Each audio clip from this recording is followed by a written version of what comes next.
Magandang umaga, narito na ang mga balita sa inyong PRTV News Break. Pinayuhan ni Public Interest Lawyer Dino De Leon si Batangas 1st District Congressman Leandro Liviste na ilapagdalang sa tamang komite sa Kamara ang mga ebidensya niya kaysa sa magsagawa na pinoproklama niyang expose sa social media.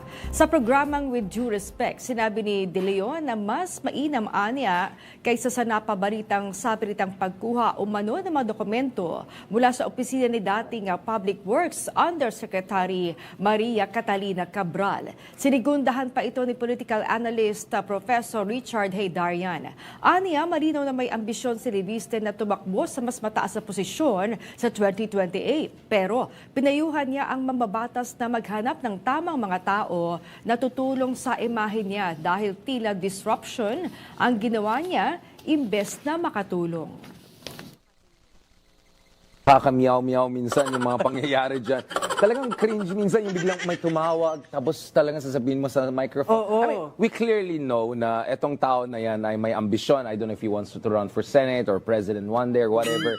Gusto niya mamarka talaga. I mean, this is disruption politics 101. Pero ang advice ko lang, kumuha ka ng bagong PR team or kung wala kang PR team, kumuha ka ng matinong PR team. Kasi medyo, alam ko benta siguro sa mga DDS base yung mga pinaggagawa niya. But I think if he wants to really get more respectability, assuming his intention is good, let's just assume that, then sana medyo mas seamless sana.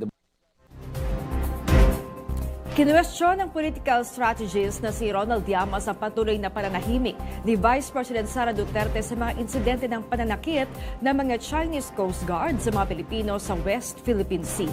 Aniya, kung nagtatanggol talaga si Duterte ng mga inaapi, ay dapat kabilang ang mga mangisda na lantarang inaapi umano ng bansang China. Aniya, tuwing may selebrasyon ng China ay puri umano ng puri ang pangalawang Pangulo. Pero pagdating sa ginagawa niya sa mga mangisdang Pinoy o mga miyembro ng Philippine Coast Guard ay tila tikom ang bibig ng Vice Presidente.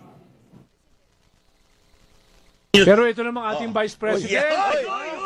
Bardagulan ba ulit? Pag sinasaktan ng ating mga kababayan, tahimik. Tahimik ng tahimik. Ikaw yung ikalawa na pinakamataas ang posisyon sa bansa. Tapos sinasaktan ang iyong mga kapwa kababayan. Tapos ikaw ay tahimik. Diba? Huwag naman.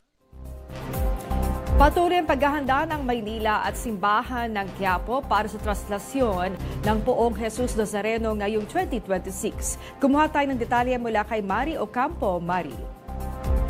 Maan target ng National Capital Region Office o NCRPO na paikliin sa 10 hanggang 12 oras ang traslasyon sa Enero 9 ayon sa pulisya.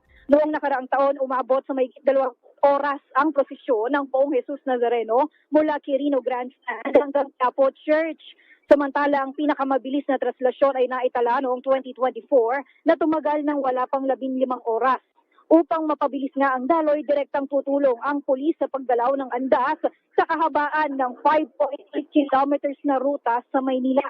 Ayon sa NCRPO, mas paigtingin ang crowd management at control sa mga deboto, kabilang nga paglalagay ng mga pulis sa 12 segments ng ruta. Sinabi ni NCRPO spokesperson Police Major Hazel Asilo na may mga pulis ding magboboluntaryo bilang ihos para nga makatulong sa kaayusan sa paligid ng andas. Patuloy na isinasagawa ang mga paghahanda tulad ng route walkthrough at deployment checks upang masiguro ang kaligtasan ng mga deboto. Inaasahang kapantay o masihigit pa sa 8 milyong deboto noong nakarang taon ang dadalo sa traslasyon ngayong taon. Magde-deploy ang Metro Manila Police ng mahigit 18,000 tauhan, kabilang nga ang augmentation mula sa Central Luzon, Calabar Zone at Special Action Force.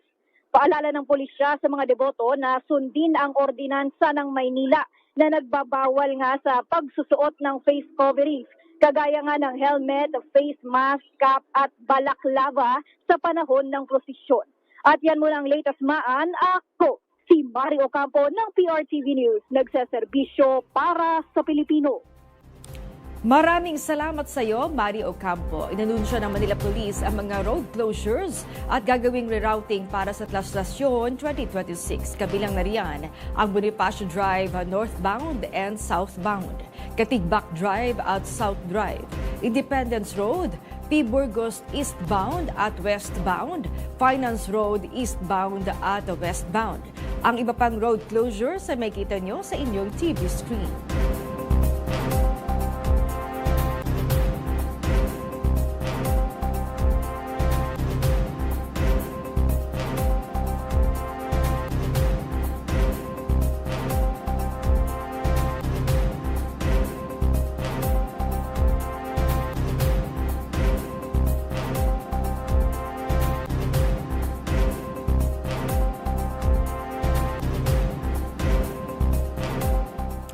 At yan ang mga balitang nakalap ng inyong PRTV News Break. Live kami sa Free to Air, Beam Channel 31 at sa Signal Channel 31 at sa YouTube. Tumutok din sa aming social media accounts sa Instagram, Facebook at TikTok sa @PRTV Prime Media. Ako po si Maan Makapagal. Maganda umaga.